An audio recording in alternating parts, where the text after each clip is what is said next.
सांगली जिल्ह्यात Tata IPL cricket सामन्यावर betting घेणाऱ्या इसमांची माहिती घेत असताना पोलीस पथकातील दीपक गायकवाड, प्रशांत माळी यांना त्यांची खास बातमीदारामार्फत बातमी मिळाली की इसम नामे विश्वनाथ संजय खांडेकर, राहणार गंगानगर रोड, वारणाली हा कुपवाड ते वाघमोडे नगर जाणारे रोडलगत कृष्णा मोरे यांच्या मालकीच्या शेतात असलेल्या शेडमध्ये सध्या सुरू असलेल्या टाटा IPL क्रिकेट लीग मॅचमधील लखनौ सुपर जायंट्स व रॉयल चॅलेंजर्स बेंगळुरू या संघामध्ये सुरू असलेल्या क्रिकेट मॅचवर लोकांच्याकडून मोबाईलद्वारे धावांवर व विजय पराजय यावर पैसे लावून घेऊन स्वतःचे फायद्याकरिता जुगाराचा बेटिंग खेळ घेत आहे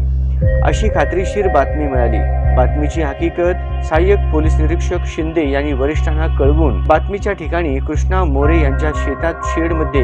पंच व पथकासह सदर ठिकाणी छापा मारला।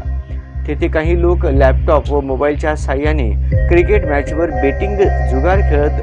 खेळवित असताना काही इसम दिसून आले। हजर ठिकाणी असणाऱ्या सर्व इसमांना सहाय्यक पोलीस निरीक्षक संदीप शिंदे यांनी त्यांचे नाव गाव विचारले असता त्यांनी त्यांची नावे विश्वनाथ संजय खांडेकर, रतन सिद्धू बनसोडे,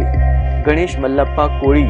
संतोष सुरेश पाडगे असे सांगितले। विश्वनाथ खांडेकर यांनी सांगितले की क्रिकेट लाईव्ह गुरु नावाचे ॲप ओपन करून त्यामध्ये सुरू असलेल्या IPLच्या मॅचचा स्कोर व मॅचच्या हार जीतचा भाव पाहत लोकांकडून पैसे लावून घेऊन त्यांना बेटिंगचे स्कोरवर जिंकल्यास एका रुपयास 1 रुपया याप्रमाणे व क्रिकेटचे मॅचचे हार जीतवर भाव असेल त्याप्रमाणे वाढीव भावाने पैसे देत असल्याचे सांगितले।